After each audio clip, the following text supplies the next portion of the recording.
Kyler Murray's future in Arizona once again is in the spotlight, and this offseason could be the biggest one yet, with question marks surrounding his massive contract and whether this coaching staff is ready to move forward with or without him. The Cardinals are at major crossroads. Let's break down the latest buzz and what it all means for Kyler Murray's future in the desert. Let's get started.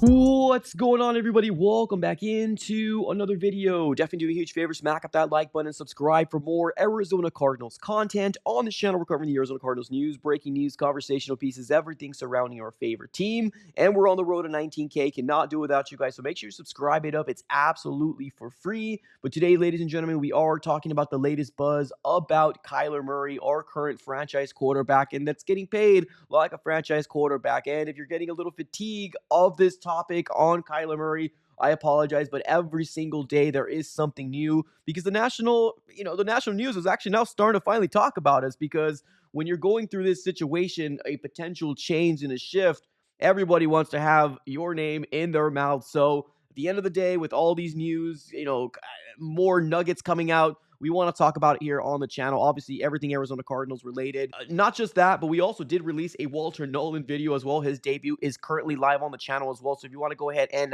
take a break off this Kyler Murray news, that is on the channel as well. So make sure you check it out. He had a really, really good debut versus the Dallas Cowboys. But let's get started, ladies and gentlemen. A lot to dive into. First things first, I want to talk about the whole Peter Schrager situation. He ended up jumping on Pat McAfee and basically talking about the buzz that was going around in the desert. And it's real right now. It really is, with Jacoby Brissett and how he's functioning and running this offense is probably the best we've seen under the Kyler Murray and Drew Petzing's, era. So it's really telling. Is a lot of eyes currently now on the Arizona Cardinals about, man, hey, was Kyler Murray the problem the whole time? Well, with all these, things that end up happening, that is going to kind of go to the consensus, unfortunately. Now, as of right now, Jacoby Brissett is the quarterback number one. And definitely, we don't really know exactly when Kyler Murray is coming back. And if you guys missed the news, yes, Kyler Murray has now found himself on the IR. Going to be missing a total of at least 4 weeks. Now, Jonathan Gannon did come out and say that he might come back, or there's a possibility for him coming back. But I've been reading between the lines for almost 3 weeks now, and it almost does feel like this is a soft benching for Kyler Murray. There's been multiple reports, multiple videos out there showing Kyler Murray on the week before Monday Night Football, and he looked pretty darn ready to start on Monday night. But the Cardinals made a decision, and I do believe they're trying to maintain his trade value, make sure he stays healthy, because this offseason is going to be very, very telling to figure out what the Arizona Cardinals are going to be doing. But let's dive into the comments of Peter Schrager and kind of talk about what he had to say. But this is Peter Schrager on the Pat McAfee Show. Around Jacoby was so real that I came away from this one thinking, like, I don't know if they're just pumping him up or not, but like there's maybe a future with Jacoby Brissett as the guy there. The problem is Kyler's contract the next 3 years. It's over like $100 million in dead cap space. So what do you do with that? But in a post Russell Wilson era where teams just say rip the Band-Aid off, that might be the move. Obviously, a lot to unfold in that specific clip. He basically says, obviously, the post-Russell Wilson situation where they ended up signing him to a massive deal with the Denver Broncos, and they literally ripped off the Band-Aid and flat out released him. Like, he was owed a lot of money over to the Denver Broncos. But I do look at the Arizona Cardinals as a different organization. I don't really see a world where Bidwell will do that, because it is a lot of money if the Arizona Cardinals decided to just flat out release him, especially next year in 2026 per over the cap. We're talking about $54.7 million of dead money, and the cap savings is going to be like in the negatives. It's like 1.4 negative. Like it's really big. And here's the thing, like, we know the Bidwells, they're not the richest owners in the NFL, so I don't really see a world where that does happen. If it does, then I do believe that the Arizona Cardinals might have exhausted every single thing they potentially could have done. And that right now, I believe, is trading should be the number one thing the Cardinals should be keeping in their mind. Now, here's the thing, like, the Cardinals should have been doing this last year. And that's one of the main reasons why I harped so much on these videos that I was posting about having a quarterback plan, right? Like, I love the fact the Cardinals ended up bringing in Jacoby Brissett, because he is the best backup quarterback the Arizona Cardinals have had under the Kyler Murray era. So one thing I would say is I like what they did there, but it's just it almost kind of feels like they don't like to think about things until it's boom right there in your face and it's at your doorstep. And as a general manager, and I get it, Monty is very, still pretty young in his tenure of being a GM, but I would love for him to start thinking of the future, start thinking a year or two in advance, because that would have been kind of a situation where I would have liked the Cardinals to potentially draft a Shador, or draft somebody else in the later round to give us some sort of hope. Let's be real. Jacoby Brissett is not the future of the Arizona Cardinals. And regardless of what Peter Schrager ended up having to say about, oh man, we might have some life, or he might be the future of the Arizona Cardinals, or at least maybe he might have been saying the future this year, because I don't think that's a debate. I do believe we're going to be seeing Jacoby Brissett a lot more in these 9 games compared to Kyler Murray. And I do believe it's Jacoby's job to lose. Now, if Jacoby completely stinks it up in multiple different games, maybe they do come back to Kyler Murray. But as of right now, he's been playing very, very efficient. And in his career, he doesn't really turn over the ball very much at all. So, yes, he's got 1 interception so far in that Colts game, but he's been taking care of the ball pretty darn well in his 3 games as a starter of the Arizona Cardinals. But he's not the future. We're not going to extend him for 3 or 4 years. We have him under contract for 2026, and I would love for him to stay a backup quarterback to help mold a young quarterback if the Cardinals decide to go after one in the 2026 NFL draft. But like I said before, he's not the future, at least not in my eyes. I know Peter Schrager was kind of maybe jumping the gun a little bit and getting very excited because all the buzz that was hyping around Jacoby Brissett, but he is a backup quarterback. Is he suitable? Is he, serviceable? Of course he is. Definitely. He'll win you a few games if you need to. Now, with the system that the Arizona Cardinals have, he might be winning more games than in other teams. And we got a good team with Trey McBride, Marvin Harrison Jr.,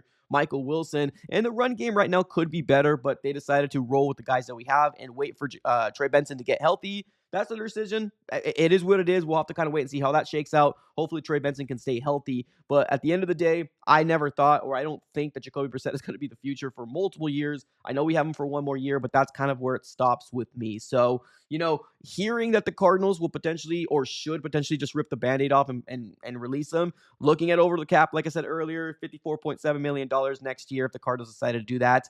I don't know if that's going to be a pill Michael Bidwell wants to swallow, but if it gets to there, that probably means that nobody in the NFL wants to trade for his contract and nobody is interested in Kyler Murray. So it's very interesting. It sucks that we had to wait to this point to kind of ruin his trade value, and now everybody knows.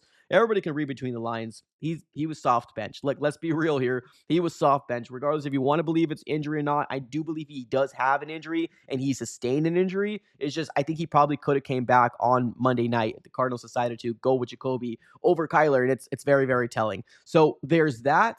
And then there's the other side of the coin as well, where I also did see a report here from Jeremy Fowler of ESPN as well. And this might make people a little upset, specifically ththose guys that wanted Drew Petzing fired or the people that wanted Jonathan Gannon fired as well.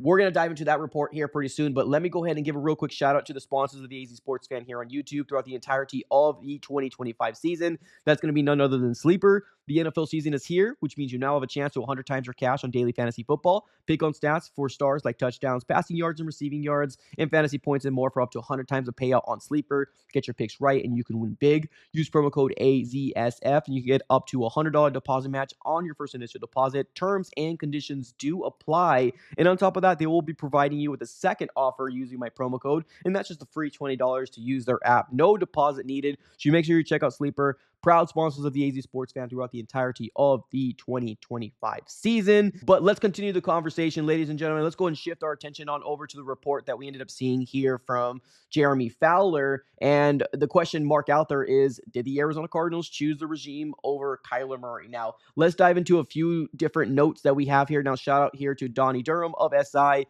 That's where we ended up getting these screenshots from. But let's start off at the very top. And it says this: with the second half of the regular season yet to be played, we won't get any official answer on what's to come until later, according to ESPN NFL insider Jeremy Fowler. The expectation is that Gannon and Austin Fort duo will get an opportunity to not only stick around for a fourth season, they'll also get to pick their own quarterback. So right now, the Arizona Cardinals are sitting at the 12th pick in the NFL draft. There's 3 quarterbacks that I find very, very intriguing. But of course, the more and more you get into the process, the more and more you allow the college season to unfold. There's going to probably be more quarterbacks up the ranks, but I really do like Fernando Mendoza, Ty Simpson, and then there's also Dante Moore as well out of Oregon. Those are the top three guys that I really do like. But like I said, allow the college season to unfold, and probably a couple more names will drop as well.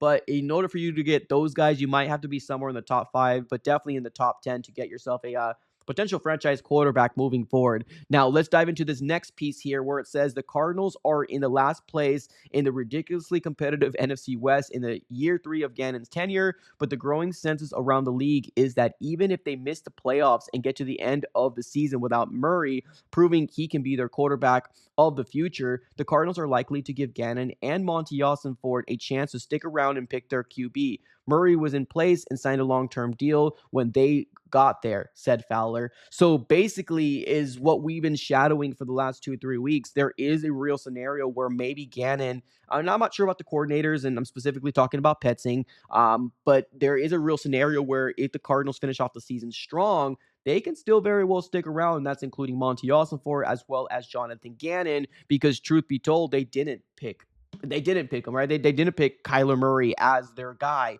So there is a realistic scenario out there where they can very well bring these guys back and say, okay, we tried it with them. We appreciate you trying it with Kyler. It didn't work. You can now get your quarterback in potentially in the draft. Now, how that's all going to shake out, we'll have to kind of wait and see. But I do believe that is a possibility. But I also do believe you got to finish strong. Like, I feel like if the wheels come off and the Arizona Cardinals offense just comes sputtering around and everything just kind of goes to SHIT. And that doesn't mean like the wins, right? I'm talking about like competitive. Like the Cardinals were getting blown out, blown out, blown out, then I do believe it probably changes at that point. But if the Cardinals remain this competitive nature that they've been in the first half of the season and they continue that with Jacoby Brissett, they can very well stay in a fourth year, right? Like, and that's the truth of the situation here right now. Like I said, it might not make people happy out there because people want to see Drew Petzing get the axe as well. They feel a little certain way because the Cardinals essentially chose this regime over Kyler Murray. That's essentially what happened. They made a business decision, and they also chose Jacoby over Kyler as well. So that might rub people the wrong way, but at the end of the day, it's business. And that's one thing that I've been saying multiple different years. Like, you got to detach yourself from your favorite player. And as you get older, you can actually start to realize what that means. But I get it. If you're a young viewer watching right now and you really like that specific player and that's all you knew because that's how you became a Cardinal fan, I get the attachment. I really do. But as you become a fan of a team, you kind of start seeing the business side of it all and what's best for the organization moving forward. So, ladies and gentlemen, what are your overall thoughts? A lot to unfold, right? Peter Schrager coming out and saying the Cardinals should do this. And then you have Jeremy Fowler coming out here saying that the organization, as long as things continue this trajectory, they're essentially choosing this coaching staff over Kyler Murray. Let me know in the comments below, ladies and gentlemen. Appreciate y'all for tuning in as always. Have a great rest of your day, and go Cardinals.